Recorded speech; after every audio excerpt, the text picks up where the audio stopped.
York City. Kevin McCullough, glad you're with us, and thank you for being here. And if you want more information about the story that we have been discussing, go to afatoday.com, and my new column that has just come out that has already been blitzkrieged across the internet because it asserts in the title that the Muslim Brotherhood were in fact involved in Benghazi, that President Morsi himself was involved in Benghazi.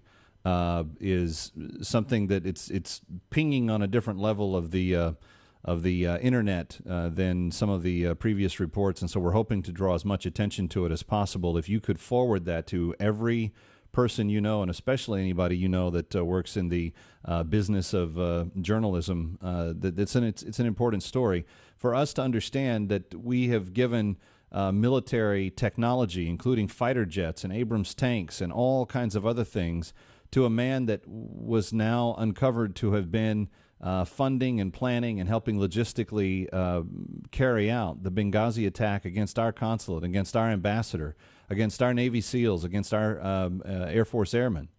That president, who President Obama has just played footsies with, like you can't even fathom, that he is the guy that was one of the driving forces behind that attack.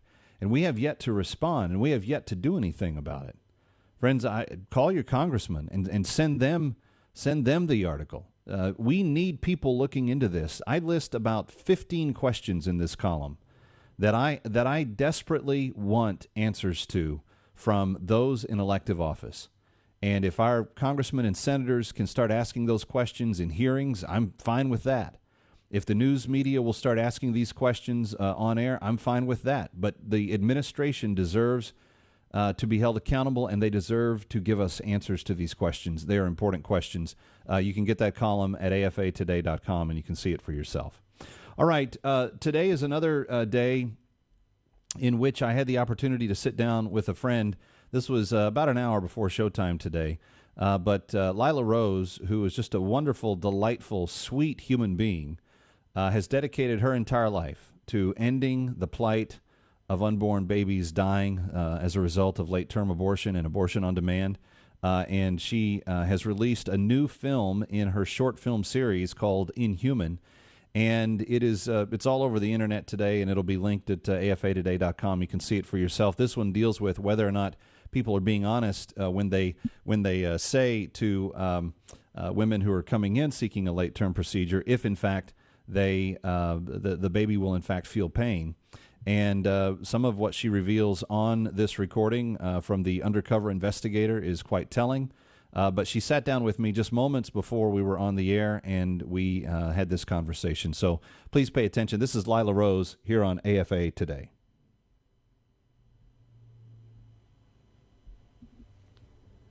This per usual each weekday at the same time, and one of the stories that if you've listened or followed me at all for any length of time in the last couple of years, you've seen that every so many months we've highlighted a small film that has been made by my next group and my next guest.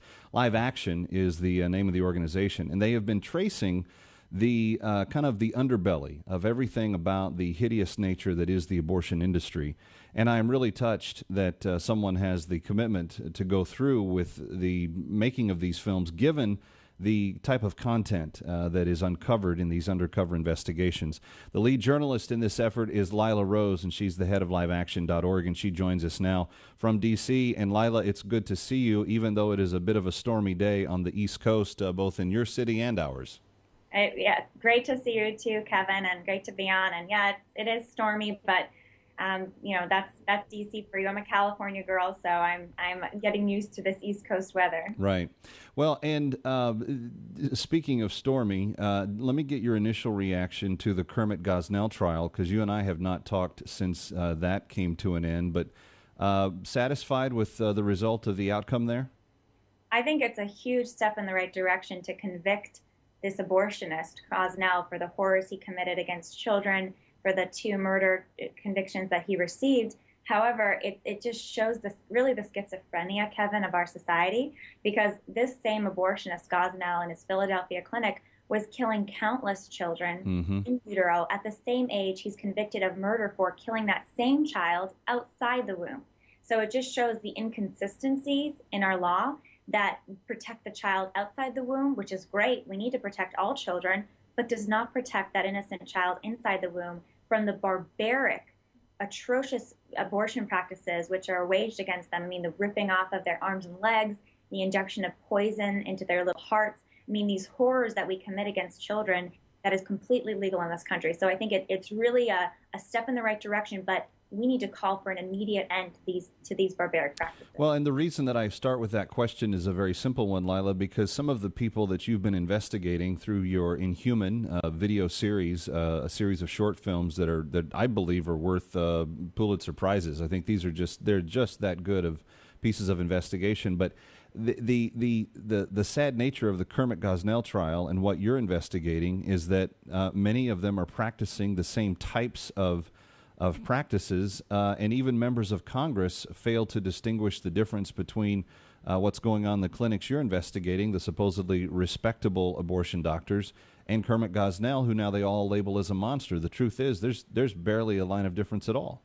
You're exactly right, Kevin. I mean, there's this insanity where enough of the truth of Gosnell's clinic, the horrible conditions of the clinic, the atrocities he committed against these tiny, vulnerable children have reached the public's ears so that even far pro-abortion groups like Planned Parenthood have decried Gosnell and attempted to distance themselves from Gosnell's House of Horrors. But the reality is what Gosnell was doing on those children in the womb was totally legal.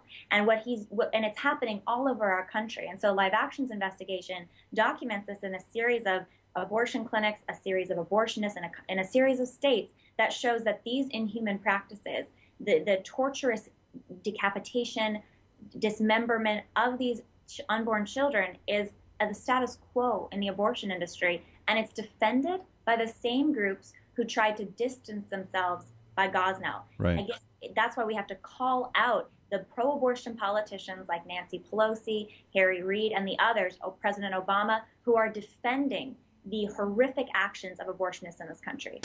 Let me go to the film series specifically. What was the desire on your part to document, and why did you start investigating these late-term abortion clinics to begin with? Sure. Well, first of all, we talk a lot about women's health and women's choice. But what these videos document is the great tragedies and pressures that women find themselves they're put under a form of manipulation when they're in the late term to encourage them to have abortions, whether it's fear-mongering by abortionists or the unhealthy situations they're put in. I mean, in this latest video, the woman is told to literally sit on a toilet to deliver her 27-week dead baby, a baby old enough to survive outside the womb. So it shows really the trauma, physical and mental and emotional, that women go through. And it shows the barbaric nature of these procedures. Most Americans don't like to think about abortion. They don't want to consider what abortion really does to a child because it's so graphic. But what happens to these children, these procedures, is what these videos really document. Right. You get the way that these babies old enough to survive outside the womb, many of them are tortured literally to death inside the womb. And what is even perhaps more disturbing for some, that in many of these cases in these abortion clinics, the workers even admit to corporate knowledge or to the willingness to kill these same children if they were to survive these late-term abortions. Right. Because labor is induced, and so sometimes these babies come out alive. Early on in the series, you actually documented several doctors that did exactly what you just described. It's what Kermit Gosnell was found guilty of. And yet these doctors, and something I've noticed in the 6 films you've released so far, there's a consistent willingness by a member of society that we used to trust, a physician or a doctor, to just flat out lie to authorities, but also to patients. Some of the untruths that they tell these women are what? There are untruths included, and these are supposedly licensed physicians. And I think this abortion is not medicine, so this is completely against the Hippocratic Oath and the whole idea of medicine to save and to protect and to heal. But what they're saying to our women is completely misinformation. One abortionist in an Arizona clinic is telling our investigator, who's in the 3rd trimester, telling her that the baby's face hasn't even begun to develop yet. That it's even hard to recognize this child as a baby. And at how many weeks? at 23 weeks. Oh, a total lie. A total lie. This is a baby old enough to survive outside the womb. In fact, by the end of the first trimester, Kevin, at 12 weeks, the face has already developed. And in fact, all the major internal organs, the body parts, the limbs have developed. They just need more time to grow and to begin their functioning. Right. But they're really all in place at the end of the first trimester. So by early third trimester, it's certainly in place. And this baby just needs the ability to grow, to get bigger so that he's preparing his lungs, et cetera, for birth. But this child, in many times, can even survive outside the womb at the age of 23 weeks.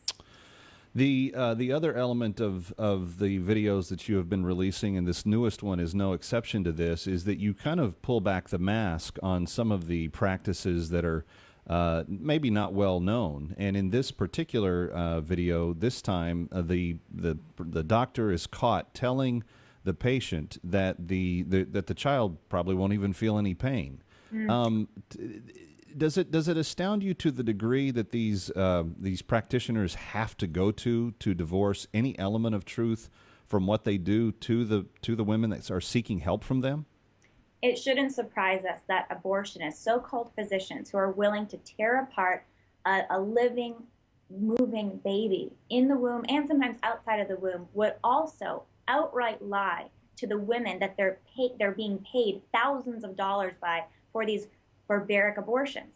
So the fact, on one hand, you're thinking, think about a baby, a 1 pound baby, a 23-week baby, a preemie, old enough to survive. Think about ripping that baby apart, literally, blood involved, the indescribable suffering, excruciating pain that baby's going through. Does it surprise us that these same abortionists, these medically, licensed abortionists, are also outright lying about the reality of what this procedure does to the baby, the fetal development, and the pain that this causes the baby and the risks that it can cause the mother? It shouldn't surprise us.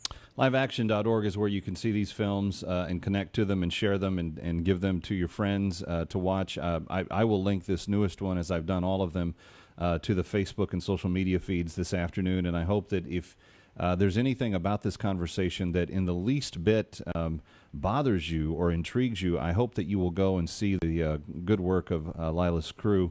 And Lila, talk to me a little bit about, people they may be hearing this and they may be saying, guys, come on, what you're saying is it's just so hard to believe because it is so graphic, it is so violent, it is so distasteful. But maybe what we've said has impacted somebody's heart. Maybe they want to get involved. How could someone that's hearing this, watches your videos, how could they begin to take steps to come to the aid of Live Action and the work that you're doing? Thank you, Kevin. And please go to our website, liveaction.org. Sign the petition to stop the killing. You can donate. You can support our work by sharing it on Facebook, on Twitter, to make sure people see these videos.